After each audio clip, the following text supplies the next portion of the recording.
All right, cool. So what we're going to go through is the full like triage part of the pipeline. So from when the lead comes in, all the way to when we book the call with Jordan, so he can close the landlord.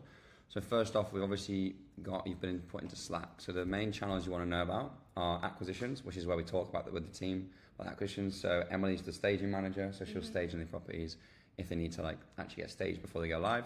And Narissa, she onboards the properties. So the current process will go as like you take the call, you put a call with Jordan, Jordan closes them, then it gets passes on to Narissa for onboarding if it's like the property's ready to go. If it's not, then Emily will view the property, stage the property, and then Narissa onboards. But all you need to focus on is going from where we currently are when the lead comes in to booking a call with Jordan. When you do book a call, similar to all the businesses, book call channel notification will come into here. Landlord inquiries is where the actual lead comes in. So this is where you can see where they came from. Exactly, yeah. Obviously Narissa's taking the calls at the moment, and then this is what you'll take on now. So this is where the leads that come from Facebook, they'll come from the website, it'll be like this as well. And the positioning, the framing that they're coming into this with, if they see an ad, it's for Airbnb management.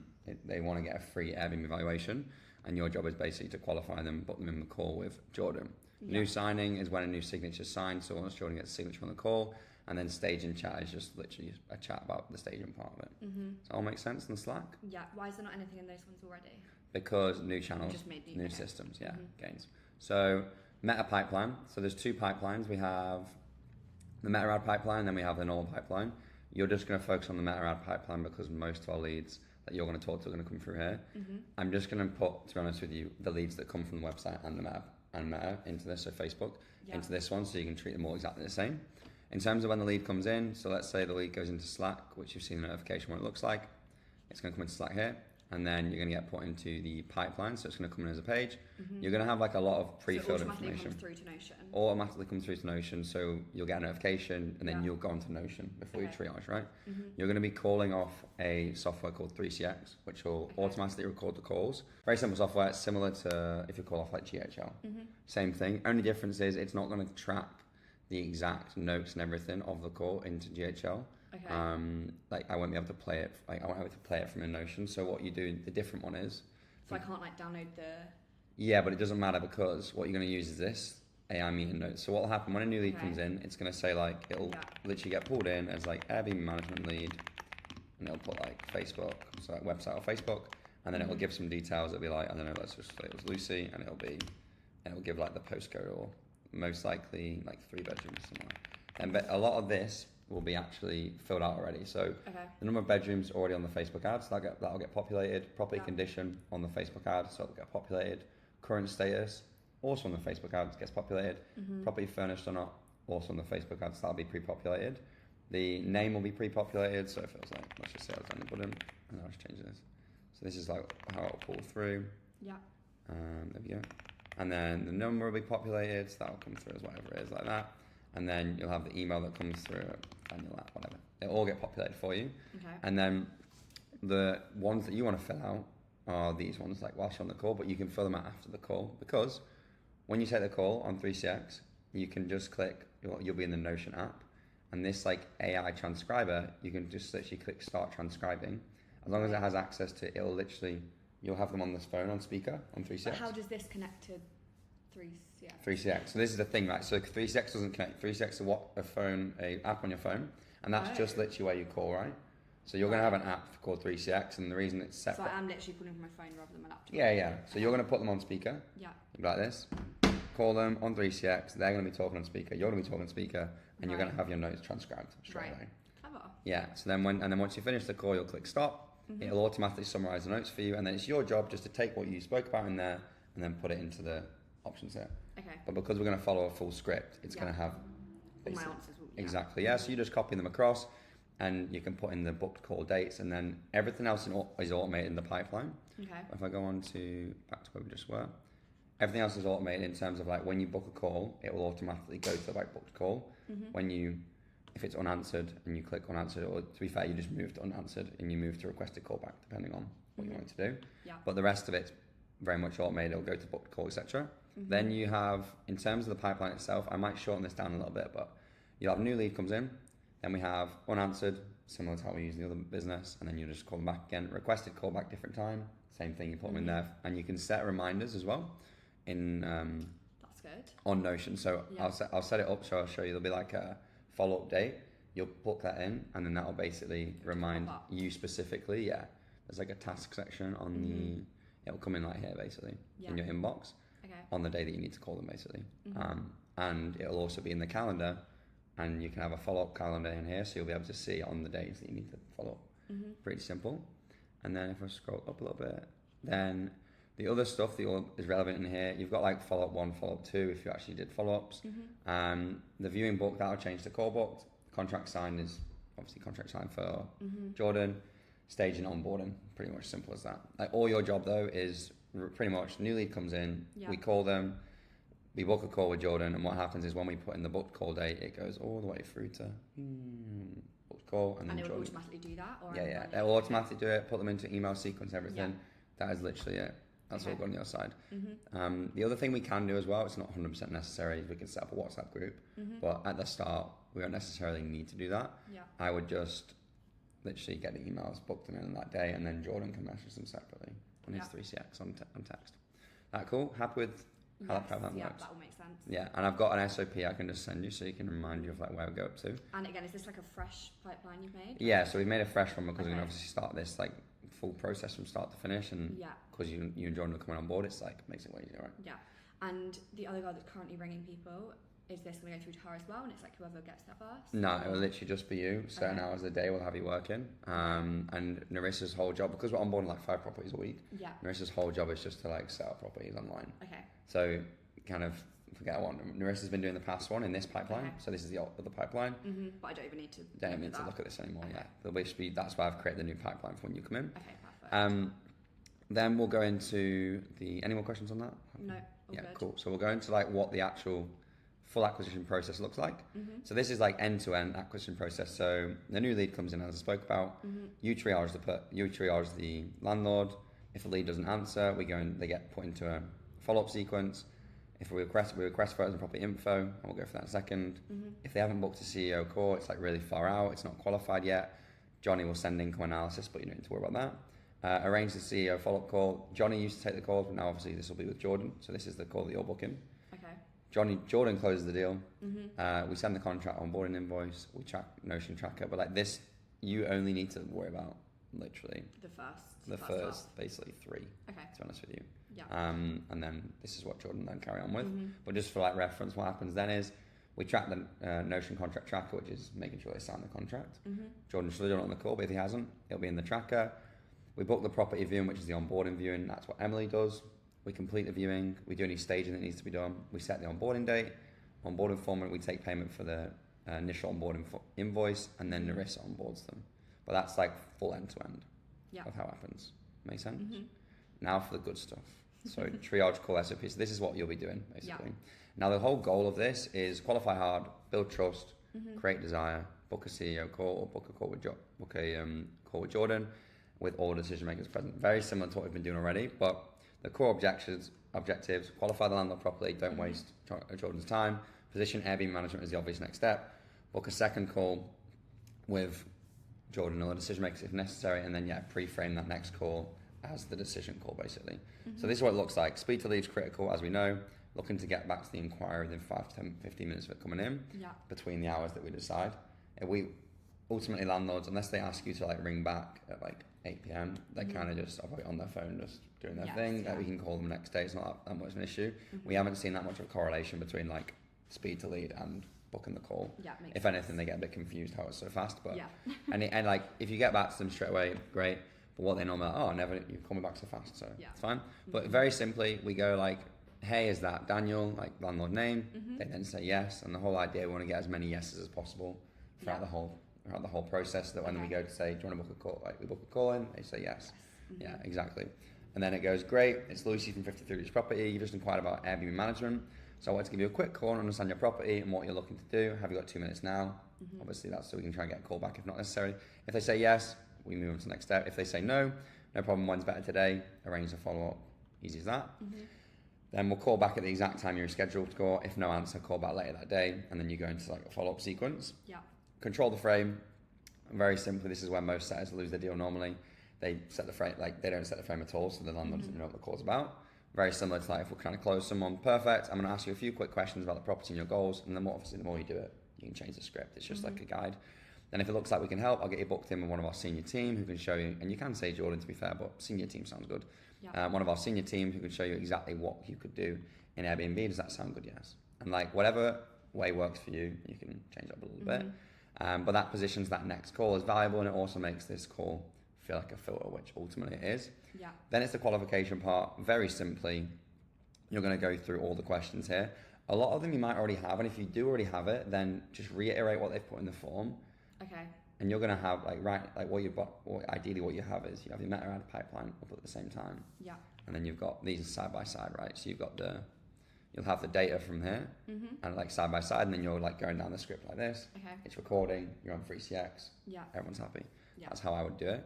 And then and I can just confirm the information. Exactly. So you'd be like, this many bedrooms. yeah. So you're like, perfect. So number of bedrooms, it's got 4 more bedrooms. How many bedrooms is it? Yeah. Okay. Cool. Needs minor work. Does that sound about right? Yes. And you're just trying to again get as many yeses as possible. You're operating as an Airbnb. Yes. Currently fully furnished. Yes. But just go down here. What type of property is it? Where exactly is it located? And don't worry about filling any of this out because you're going to have it anyway afterwards in the meeting notes. Yeah. Which you can just do. How many bedrooms, bathrooms? That's one you'd confirm again. You already know this, so you just confirm. If it's not furnished, note it because that's kind of a bit of a friction. That's when we want to stage it. Current situation, is it being rented or sitting empty? Again, you will already know that from the first lead coming in. If it is rented, you want to ask them what are you currently getting for it per month. Okay. Gives us leverage when we present the income opportunity later. So that if we know what they're making now, it means we can tell them we're going to make more. Motivation, super important. No one does this in Airbnb at the moment. Like, what made you actually look into Airbnb in the first place? Just so unclear what's not working with your current setup. Like, this is so Jordan can like obviously pull on those pain points. Yeah. Because what would most people's answers be to most of it will be like they want more income. Yeah. They want less hassle. Yeah. They are annoyed with the tenants. Yeah. The property keeps getting damaged. Yeah. Days. Yeah. So like, if it's running as an Airbnb already, then it's probably don't like a management company. Yeah. They not getting booked enough, they're not making enough money, getting charged loads, they don't trust the current management company. If it's currently vacant, it's probably that it's just vacant, they want to put it on Airbnb. Yeah. If it's currently tenanted, then it's most likely more income, less hassle. They want to be basically, they want best of both worlds, which they can get with Airbnb, which is perfect. And then the other one is renters reform has come into the UK, renters reform bill, which basically means, we can go for it in a second as well, just make a note to go through it. It's basically a new bill that's been passed in the UK, which means that renters have like loads of rights in the UK, which means like, so say you were renting my property, I now like can't physically get you out of the property, basically. I can't tell you to leave. Like without loads of notice? Yeah, unless I'm like, unless I'm selling the property, there's no no fault evictions have gone. So I can't. Why have they done that? Yeah, you basically can't, so now lots of landlords are transitioning from buy to let to management because it's obvious choice because you can actually, so there's big ones here. So I can go, let's just quickly run through this because it's quite a good one.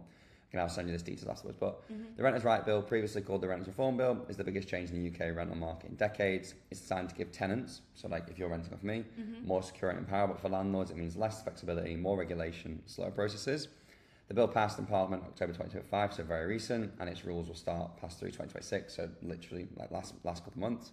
So first one, like we spoke about, no fault evictions are gone. Landlords can no longer use Section 21 to remove tenants, which was the ability to just be like, yo, Lucy, I want out. Like, I don't want to move the property anymore. I want to move to Airbnb.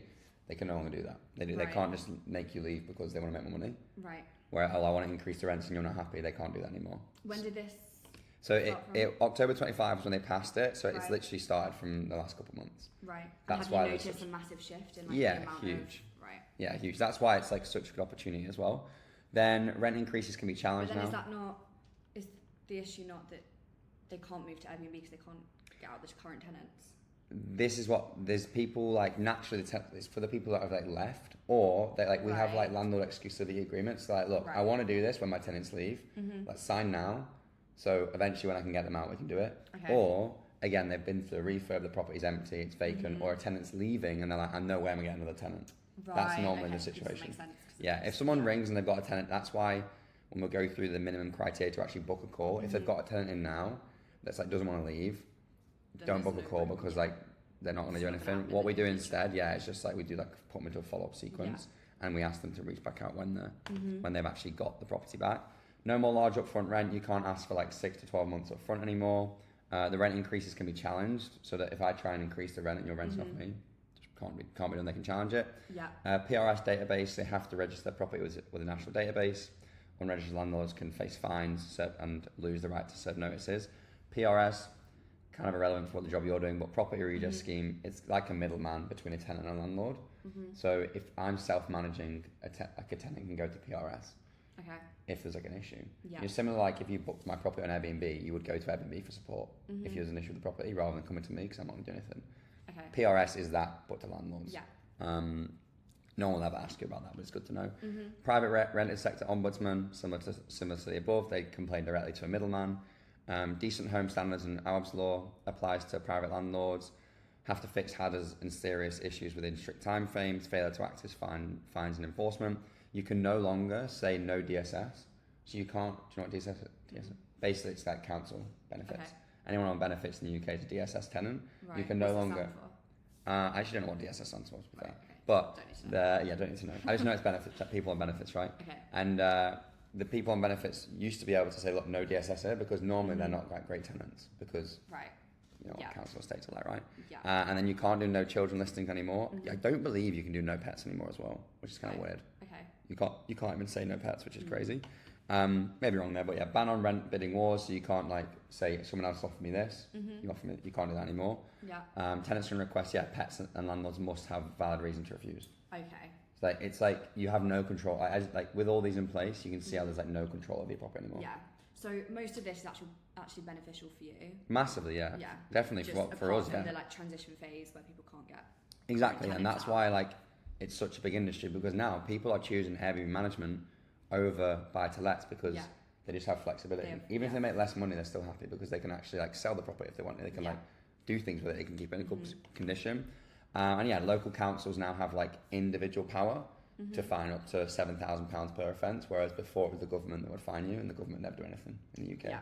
Whereas now it's like local councils they can do. What it genuinely means is old system, new system, no fault evictions gone, 6 to 12 months rent up front, maximum 1 rent up front. Also, you're only ever 2 months notice. You can't have a notice period longer than 2 months. Okay. So you can't even do like a 12-month contract anymore. Right. So in the UK, like you could literally get a 12-month contract and I could leave after 2 months and get all my money back. That's crazy. Crazy, right? So the contract's not really a contract. Yeah, it's ridiculous. So basically, you just always have a 2 month contract. Yeah. Why Airbnb management wins in the market? No tenancy, no tenant law, higher profit potential, full flexibility, works perfectly with management contracts. Compliance reality, current England, the tax changes make it even more better, and then that's all the stuff as well. But yeah, you can go through that in separate time. But that's the main thing. Okay. All makes sense? Yeah. Yeah, cool. Right, let's go back to the triage. So, motivation went off on a bit of a track there, but the motivation, the reason we want them that is to dig deeper to understand their pain points, so then Jordan can then close effectively. And this isn't like a short call. You're probably on there for like 5 to 15 minutes. You know, like the longer this call is, to be honest, the better conversation you have, the better it is for Jordan, because you're gonna get all the full notes. Goals: what would you like to ideally make from the property each month? If we know this, then we're not gonna over promise at the start. Like if they only want to make £1,000 a month, then we can make our figures even more realistic. Yeah. So we can over deliver. Is it more about maximising income or just making it hands off? That is normally, it's one of the two, but it's good to know which one. They're probably going to say both, to be honest with you. Or they'll be like, actually, I don't care about the income. I just want the property like flexible, want it back. Yeah. Timeline, super important. Like this is what everyone misses when you're looking to get us up and running. Like if they're not in the next 3 months, there's no point booking a call. Put them into a follow-up sequence. Put them follow-up date for 3 months from now. And then decision making, also critical, similar to what you do already. Is it just yourself doing this, or do you have a business partner or a relationship partner? If not, who else is involved? We'll need them on the next call, so we don't have to repeat everything. Is that fair? They're like, yeah, it's super fair. Set this now, I'll lose a deal later. Reframe and positioning. So this is when we reframe them and get them ready to book a call. Okay. So we've gone through this nice lengthy process. That's like the discovery. Now we're reframing to put them with a call with Jordan. Okay, so from what you've said, you've got a 4-bedroom property in Chester, and you'll know this because you've literally just listened to it. Yeah. Currently, it's doing around £1,000 a month, and you're looking for hands-off income. And right now, the main issue is you can't get the tenants out, or you're not making any money from it, or you don't trust your management agent. Does that sound about right? Yes. We get another yes from them. And then you go, that's exactly the kind of situation we specialise in. We manage 150 plus properties across the UK. Everything's fully systemized, pricing, guest comms, cleaning. You just follow the script, and so it's completely hands off for you while still maximizing your revenue. Does that sound good? They're like, yeah. Then you've kind of got, you want to pre-handle some objections for Jordan before he takes the call. So before we move on to the next steps, do you have any questions for me off the bat that I can answer on this call? Now, if they answer these 3 questions, great. If they start answering other ones, just say Jordan will. Can't answer that. You basically just say Jordan's going to manage on the call. Okay. And I'll send you both across anyway, the full FAQs.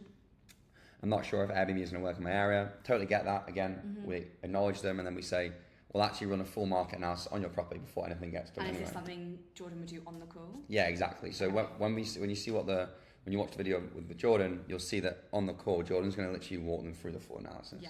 Yeah, we'll go, and at the end, we'll just go through a quick run through of what that call looks like. But yeah, I totally get that. We'll actually run the full market analysis on your property before anything goes live anyway, so you'll know exactly what it can do. Sound good? They're like, yeah, sounds good. I'm concerned about damages or bad guests. Completely understandable. We hear this a lot. But don't worry, everything's insured, guests are screened, and we have teams managing every stay. It's not like a typical Airbnb setup. We take deposits off all of our guests. They sign agreements, which means we can legally recoup the money if there's any damage over the deposit amount. Basically, we take the deposits, we get guests to sign their terms and conditions, and we get IDs off all of the guests. I'm comparing with different management companies. This is honestly the most common. This is one of the most common ones, like window shopping. But like this is they're just interested. Yeah, but it's like this is a really easy way to get over it when they're trying to compare management companies, because the biggest objection you get is, I'm shopping around, I want to compare management companies.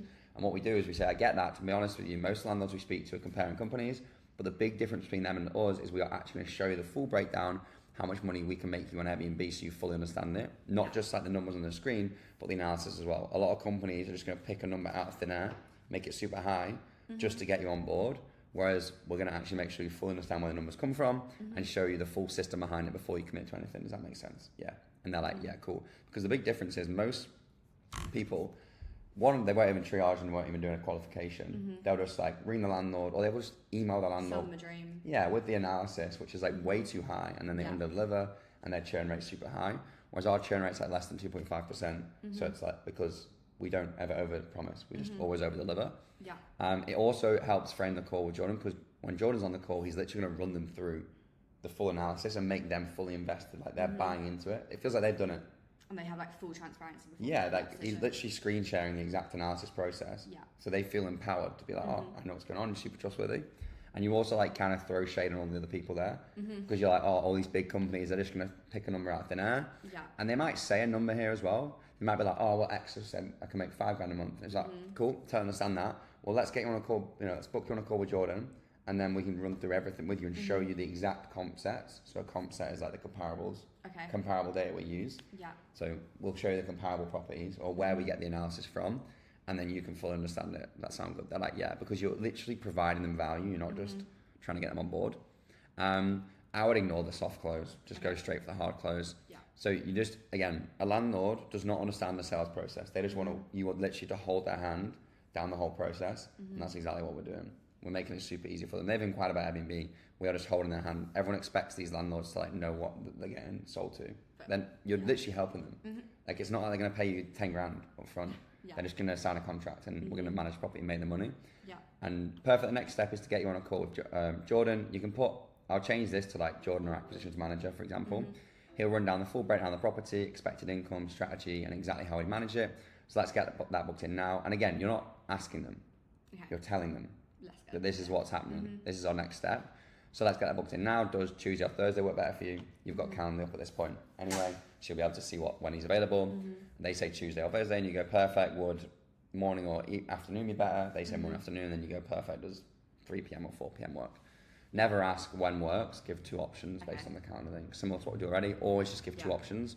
Otherwise, they have to think. Yeah. Make them like I get better at that. I feel like naturally I'm always like, when's good for you? Yeah. Whereas actually be like, cool, like does Tuesday or Thursday work? Yeah. And that means you control again. You give off by asking them when's good for you. You give them authority. Yeah. And the whole framing, we want to keep the authority on our side. So lock in all the decision makers. So just to make sure it's useful, we want to make sure that Sarah's on the call as well, so we can make a proper decision here and then. Can you make sure they're on? Does that time work? Yeah, that works. Perfect. So in the post call action in, you can sign off the call at that point. Be like, perfect, that's all booked in now, you should get, and then you go into this. You're going to get an email confirmation for the call with the message, with the expectation. We're going to basically set the expectations for the call, but So then you'd be like, perfect, you're gonna get an email confirmation with a few things on, and the email is gonna have the information pack and the contract template.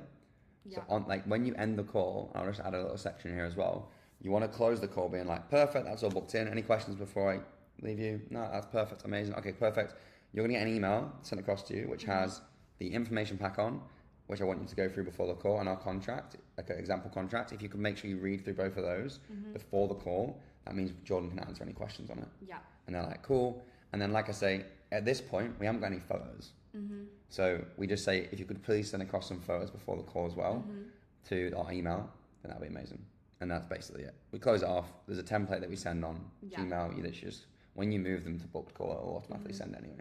Yeah. So you won't actually have to do anything. As long as you've put the details in, happy days. The SMS WhatsApp confirmation script, again, you won't need to do this. This will be all automated. It'll basically send them a message via 3CX being like, hey, looking forward to the call on XY date. This will be from Jordan's number. We'll break down exactly what your property can do on Airbnb and how we manage everything for you. Make sure this person's on too, so we can map it out properly. I've just sent across an email with some information on. So there we go. We can change that a little bit because it kind of looks like you sending it, but then it's for Jordan.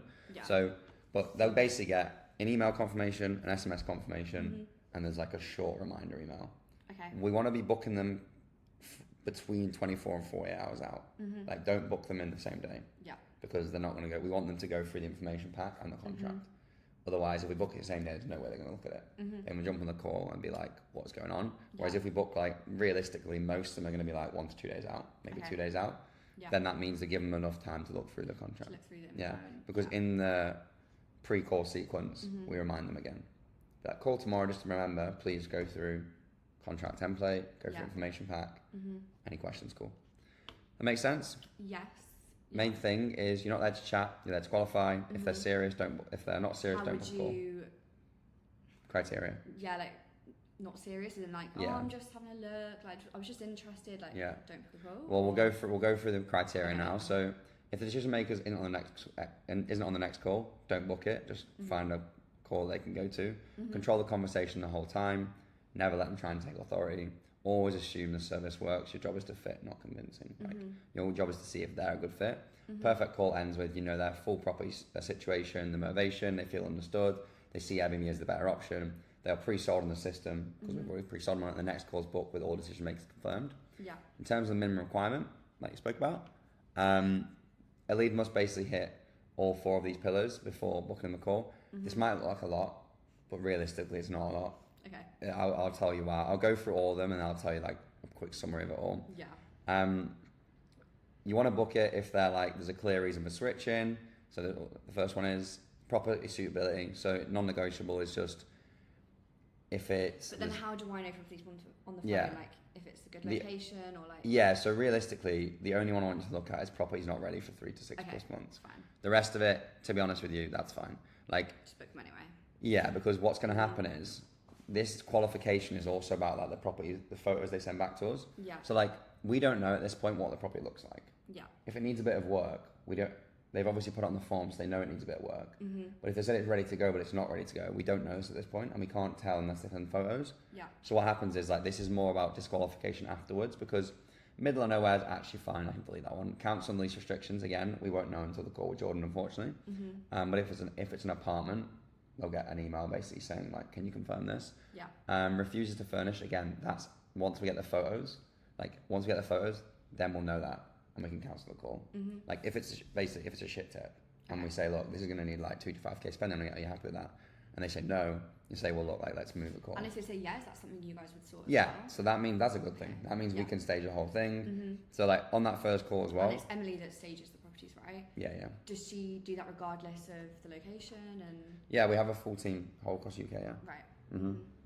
Because what'll happen as well, if we can't stage it in like one of our areas that Emily will do it, then we'll partner with another company. Yeah. And we'll be able to manage it basically. We'll add a markup for managing it. And are the people that inquire, are they all UK based? Yeah, everyone's UK based at the moment. And if they're not, don't book them in? They won't be on the call, basically. Okay. You'll only get UK based landlords because of the targeting. And as we move to Cape Town as well, that'll be a new location. So for now though, just UK. So first one, property suitability. Next one's motivation and intent, which is the biggest filter. Like clear reasoning for switch. But if they're just curious, exploring options, and there's no real like dissatisfaction, their timeline's like maybe next year. The main thing is the timeline that disqualifies people. Like location doesn't really matter, to be honest with you, can be anywhere as long as it makes money for us, we're happy. It's mainly the timeline and someone just who's like not giving you any info, not willing to invest. And the willing to invest you'll know after the photos, but you'll know what it's like. If someone's on a call and it's not telling you any answers, like why would you book them on a call? It's a waste of time, right? Oh, I just want the analysis. And you say, well, like transparently, we get a lot of inquiries every single day. We can't just give out analysis to anyone. If they're like 6 months timeline, but I'm super keen, and then they're like, you know, we want to get started, but it's in 6 months. That's fine. Go through the whole qualification, and we'll send them the analysis, and we'll keep in a follow-up sequence. But if they're like, no, just your job's to tell me how much my property is going to make on Airbnb. You say, no, my job's to actually work out if we can help you or not. You know, get a bit. Yeah, exactly. So like, in terms of the maybe next year, sounds like quite early on. Probably makes more sense to revisit this when you're ready to move on it. You just book a follow up, and we'll reach back out. We'll put them. Every single lead gets put into our monthly and weekly emails anyway. So they're constantly going to be in touch points. So we send bi-weekly emails for landlords, and any like follow up sequence gets sent separately, all that stuff. So they're always going to get bi-weekly emails of stories from our current landlords, bookings our current landlords are getting, new changes in the industry, just value, basically. Value and stories. So no matter what happens, I wouldn't be afraid of like, oh, we're never going to get access to them again, because we email them every other week. The financial reality, silent killer. So some people will ring you about guaranteed rent. So 2 options. We have Airbnb management, which is when we manage the property on Airbnb, take a percentage for doing so. I feel like someone asked me about this and I didn't know what it was. Or like what that meant. So the difference is Airbnb management, we manage it on Airbnb for them, we arrange the cleaning, the maintenance, and the guest messaging, and all the bookings, and we get paid a percentage for doing so, usually between like 15 and 25%. Guaranteed rent is where we rent the property off that person, guarantee their income at like normally whatever the rent would be on a normal rate or a bit below. The bills are ours, utilities are ours, and then we make the difference between what we pay the landlord plus bills and what we rent it on Airbnb. Does that make sense? So like, say you had a property, right, and it was a 3-bed property, and you wanted to rent it for £1,000 a month. But on Airbnb it can make 3.5, but you don't want the risk of Airbnb because you don't want the fluctuations. Why would they choose to do that rather than just let you manage it on Airbnb? Most of the time they don't fully understand Airbnb. There's a misconception that Airbnb management and guaranteed rent are completely different, and they're like, there's loads of hassle with Airbnb management. So like sometimes your job is to reframe them and be like, look, Airbnb management and guaranteed rent basically the same thing. The difference is with guaranteed rent I'm going to be making 1.5 to 2k profit a month. The difference is if Airbnb management, is that not actually better for you? It's better for me, but we can scale faster management. Because guaranteed rent, we got to set the property up, we got to do the furnishing, and it's our money that we invest into it. Whereas with management, no money up front, and we can take on 5 a week really easily. And of the properties that you manage at the moment, how many of them? So we've got 38 rent to rents, because I started in rent to rent. Most people start in rent to rent, like guaranteed rent. Same thing. Rent to SA, guaranteed rent, rent to rent, rental arbitrage. These are all the same things. Where you rent a property off a landlord and you rent it out on a short-term basis, and you make the difference between the rent you pay plus bills and what you rent out on Airbnb. You know, and then what's the question again? How many? How many different? 38 rent to rents and then 130 management. Is what we've got at the moment. So mostly management, and actually we're giving back a few rent to rents just because of like VAT and just the numbers don't work. So if they're set on guaranteed rent, they're like, no, I want guaranteed rent. You can we can go through how to reframe them. And the basic, the way you reframe them is you go, like transparently, there is a bit of a misconception between guaranteed rent and Airbnb management. A lot of people believe that Airbnb management is like a lot of hassle. Like, what is it about Airbnb management that you don't like? And you can ask them, and if like they're like the fluctuate, you know, if they're like, oh, I don't want to be involved at all, you go, well, perfect. Like transparently, you're not going to be involved in either of them. The difference is you make more money in Airbnb management, and in guaranteed rent, I make the money. Some old boys don't care about the money, and they're like, I just want a fixed income each month. And you say like, okay, fair enough, that's fine. And then we can do the analysis on it, because if it was a really good deal, we actually probably would take it on. We don't need to book a call. Right. Guaranteed rent, don't book a call. We can just do the analysis. What would I then say? Like, I'll just say. Like if they were, so there's a few like variations here, but if they're like, I just want guaranteed rent, say, cool, no worries. What we can do is, because you got a bit of the information anyway at this point, most likely, you'll say, cool, no worries. What we can do is, I'll send across. Okay, got you. So I'm not booking a call either way. If that's what they. But you can be like, what we'll do is we'll do some analysis on the property details I got across, and then if it works, we'll put together an offer for you.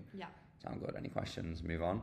But the only ones who really can like get like it isn't valuable for them is just old boys, Okay. who are like, they don't care about the money. Quite set in their They're ways. just like set in their ways, that. and they're like, honestly, I don't really care. And you're like, you can't reframe them, you know. And it's like the only way I've reframed to people sometimes, and I'm like, look, you're a businessman, right? Yeah, okay, cool. And it's like, well, business, you know, in business, do you just like let money leak out of the business? And they're like, no. And you're like, well, right now you're letting money leak out the portfolio. You know, all I'm going to do transparently, and this is a really good way to do it. All I'm going to do is rent your property, right, for X amount per month, and I'm going to make 1 to 2K profit a month on top of that. So why wouldn't you make that? Like, that's the base of the difference. The only difference is that I manage it for you, and you make it, and I take a percentage for doing so. Yeah. And when you reframe it like that, and you tell them you're going to make 1 to 2K a month on their property, they're like, hang on a sec, fucking do that, and then they start to pipe up again. Yeah. That's probably the biggest reframe. But normally this point is like, oh, this class, like, what's the cheapest you can do? Like, someone else offered me 10%.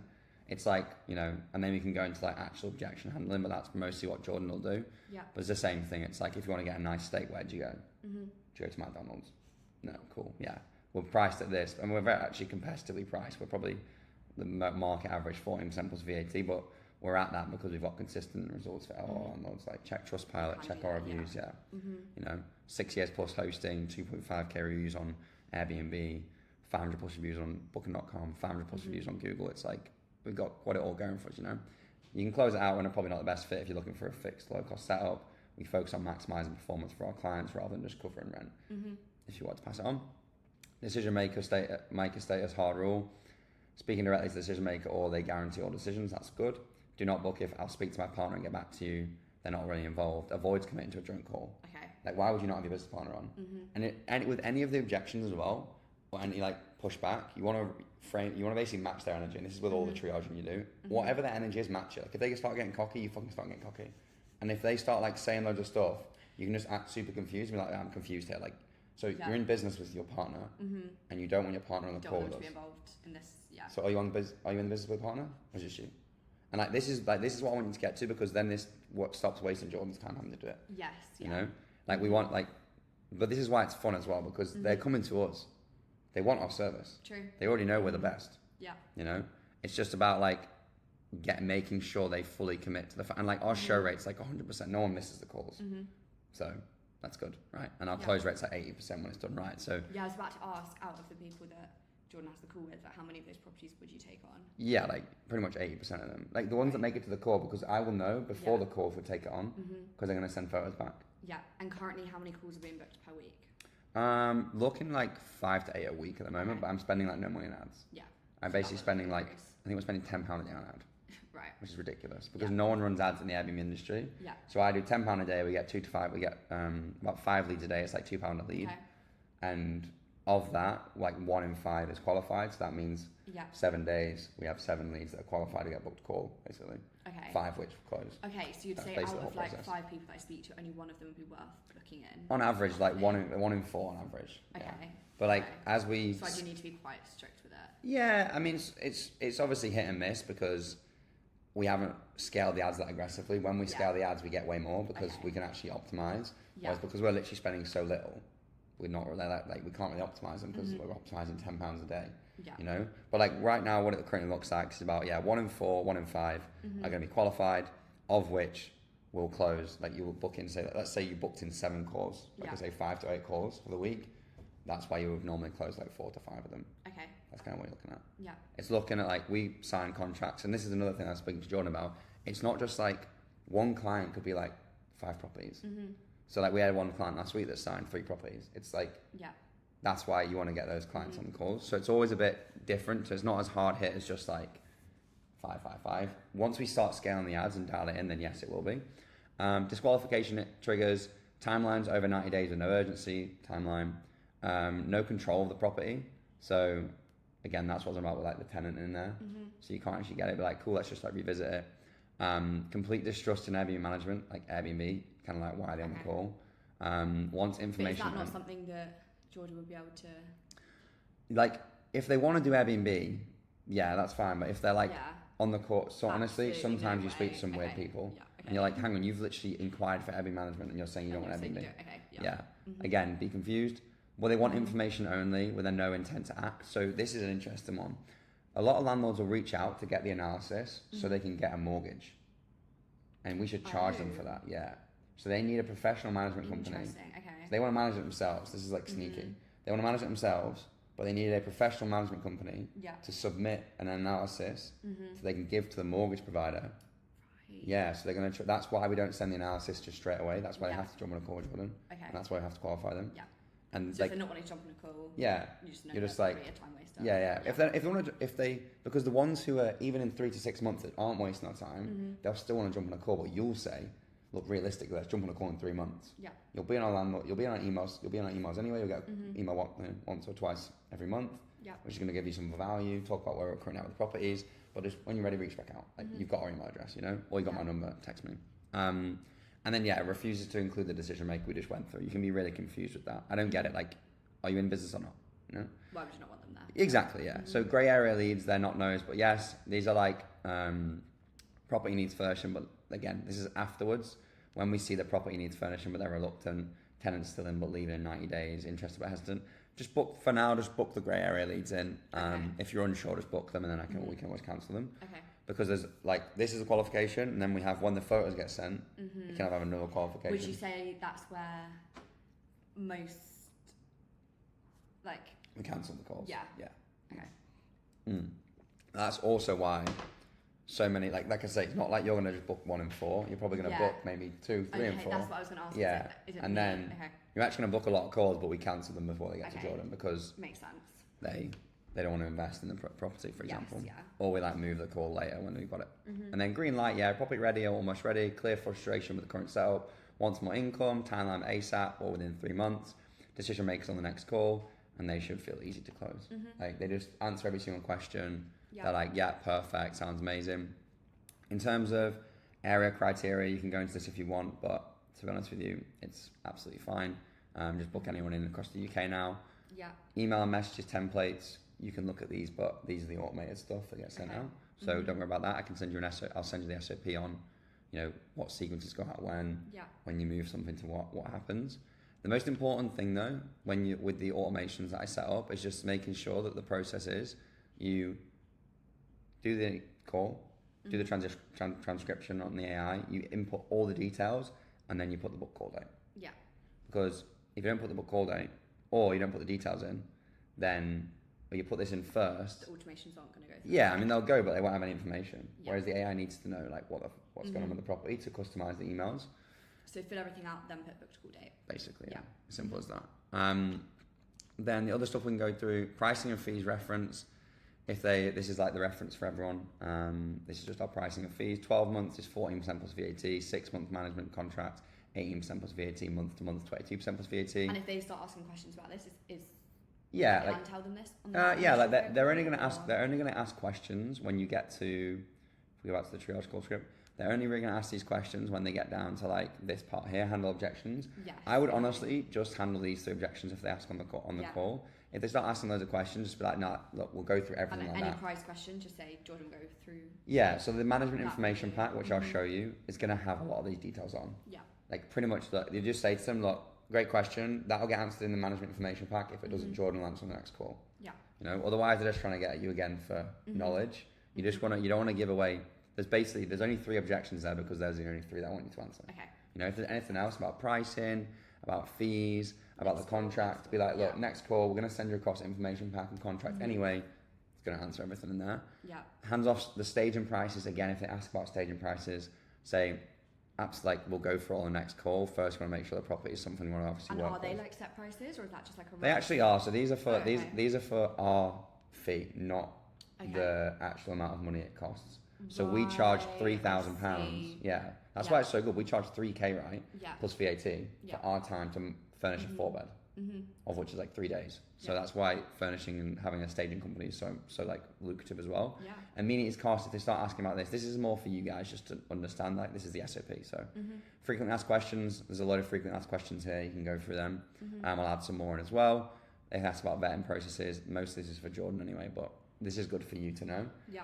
But the worst thing people do is especially if I was on the calls, if I wasn't sales trained, then you give away so much information and you start coaching them, or you start giving all the information they want, and they never get on the call, and then they just walk away with all the information. And they go to an old matey boy who's 10%. Because so much is driven by money. Whereas the way you keep authority is being like, you put them down the process, this is how it works, you know, etc., etc. There are guaranteed rent scripts, but don't worry about them for now.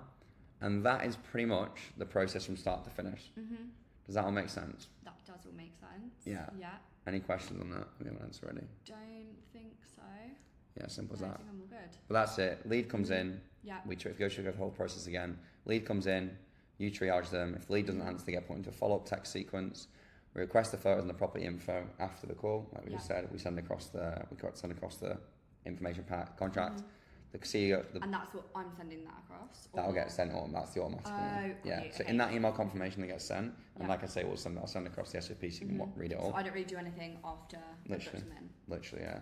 Okay. All you have to do is see the lead comes in, call them, book them in, or put all the information into Notion. Make sure the call's recorded anyway. You're just doing the notes thing so you can extract the information again, and then you book them in a call. It'll automatically move. Email sequences goes, and then it's up to Jordan to follow up and then get them on the call. Yeah. But then afterwards, Jordan will go through the analysis with them. He'll send out the contract for signing. They'll pay the onboarding invoice. Emily will go view the property, onboard it, and then we complete the viewing onboarding date. It's either on the viewing because it's ready to go. If it's not, they'll set the onboarding date. They'll take payment for that invoice, hand over to Narissa. Narissa then onboards the property. We go live. Perfect. Just like that. Yeah.